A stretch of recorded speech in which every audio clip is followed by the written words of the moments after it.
Kendal, and very nice to see you all. Thank you for giving up your time to listen to transport. So the brief was, how do we reduce car usage, encourage cycling and walking? And I'm going to talk about some of the findings from a series of 9 reports we did for Friends of the Earth on this exact topic. But first, just some context on why we need to reduce carbon from cars in the first place. So transport is the UK's worst performing sector in terms of carbon. It's the only sector where carbon has increased since 1990 rather than going down. And it's responsible for about 1/3 of the UK's carbon emissions. At a local authority level, it's probably also responsible for about 1/3 of emissions as well. So the bulk of transport emissions come from road transport, and the bulk of road transport emissions comes from cars. So that's why we need to deal with carbon from cars. So to cut car carbon, we need to do 2 things. We need to get rid of petrol and diesel cars as fast as possible, and we need to reduce the amount of driving done by those petrol and diesel cars. So I'm going to just very briefly mention electric cars, because that's, you know, often touted as the answer to transport carbon. Electric cars and vans are absolutely essential, and we need to switch them as soon as we can. Bring forward the date that the government's going to ban new petrol and diesel cars from 2040, preferably to 2030. However, because it takes so long for the fleet to turn over, you know, new cars are only a small percentage of the overall, you know, car fleet on the road. So it's going to, even if we bring that date forward, even if we make all new cars electric in 2030, still half of the cars on the road will still be petrol and diesel. So over the next 10 years, most of the car mileage will be done by petrol and diesel cars. And that's why we also need to cut car mileage. It's really important. And the work we've done suggests we need to cut it by anywhere between 20 and 60% by 2030. That's a huge challenge. And just to put that in context, that we're looking at the car mileage, you know, the car levels that we had at the peak of lockdown during COVID. So in March and April, you know, the number of cars on the road then, that's where we need to get to by 2030. So that's a massive challenge. So how do we do that? So I'm going to talk about 4 key things that can make a dramatic difference to car carbon. So note that some of these require government policy changes or funding, COVID, and all of these will have multiple other benefits, not just cutting carbon, but, you know, reducing air pollution, improving health and well-being, making our towns and villages more livable and more connected, you know, reducing congestion. All of these things are worth doing for their own sake, not just for cutting carbon. So the first thing we need to do is to encourage cycling, is to improve our cycling networks. We need to make cycling permanently safer by rapid construction of a network of segregated cycleways, so off-road routes or certainly segregated routes in all areas and connecting all settlements. So in Denmark, they're building a network of cycle superhighways, they call them, which radiate something like 40 kilometers out of Copenhagen.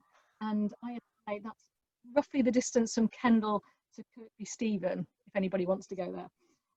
So this would involve building cycleways along all single carriageway roads, as well as linking up sort of greenways for 15 kilometers either side of every settlement. So this would mean you'd be able to cycle off-road, or certainly in a segregated safe cycleway, all the way from one end of Cumbria to another and out of the county.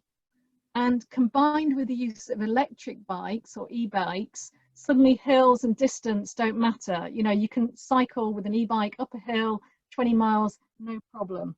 And this can significantly cut car mileage even in rural areas. And there was a study this year by the University of Leeds which showed that e-bikes have the potential to cut carbon emissions in England by up to 50%, with the greatest opportunities in rural and suburban settings.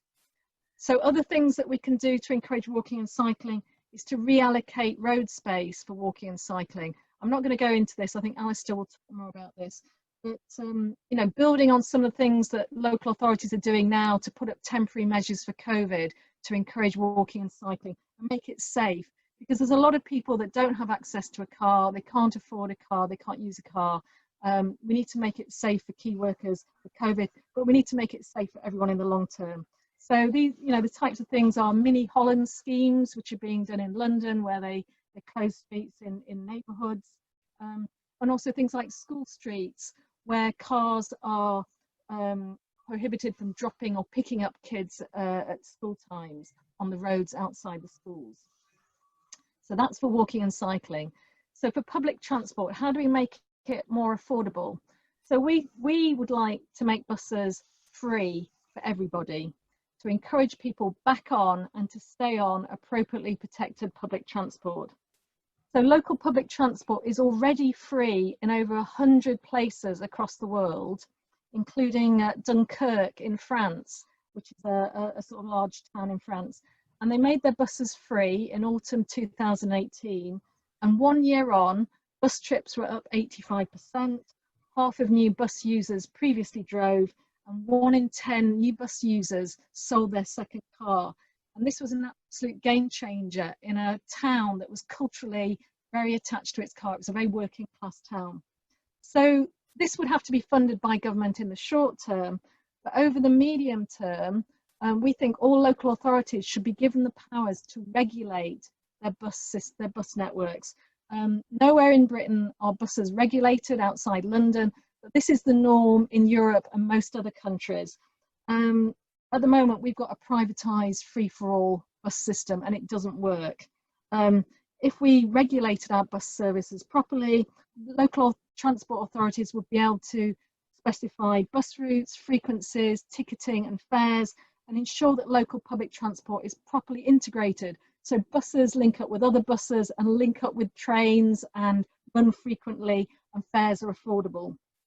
So in Switzerland, for example, service levels are enshrined in law. So by law, they have to meet certain, they have to run a certain number of services. So there, buses typically run 7 days a week, early in the morning to late at night, with hourly services in rural areas. This could happen in Cumbria. There's nothing stopping it. It's just how we choose to regulate. Anyway, going back to free buses, we've estimated it would cost an additional 1.8 billion a year for all local authorities outside London to make all buses fare for the earth. We identified 16 local public transport funding sources that other countries use to fund their public transport, and we only use 3 of these in the UK. We've got one of the most centralised transport systems in the world. So local authorities should be given the powers to raise funding, to raise revenue from local stakeholders who will benefit from those services. So for example, Cumbria is ideal for a tourist tax. Edinburgh is considering a local visitor levy, £2 a night for visitors, which would be invested in infrastructure in the city that would improve facilities for tourists, including better public transport. We've Lisa, also just to say there's 2 minutes left. Oh, sorry. And last thing, Okay. we've also proposed an eco levy. This would be a mileage-based charge on driving that could be adjusted by vehicle type and area, so cheaper in rural areas, to encourage people to switch. So upfront investment in buses, we'd have to give people an alternative, so you'd have to invest in buses before you introduced it. And public support would be increased by linking it to the free bus fares. So this would generate significant funds that again could be invested in local services. And this would benefit the least well off and the people that would need it most. So women, old people, younger people, and those without cars. There's more winners than losers. And this could generate something like 20 billion a year nationally. And lastly, stop making things worse. Stop building new roads. They don't solve congestion, they make it worse, and they will increase carbon. And there's very weak evidence that they actually improve things economically in a local area. So that's my solution to cut car usage, encourage cycling, and to make buses free. Thank you.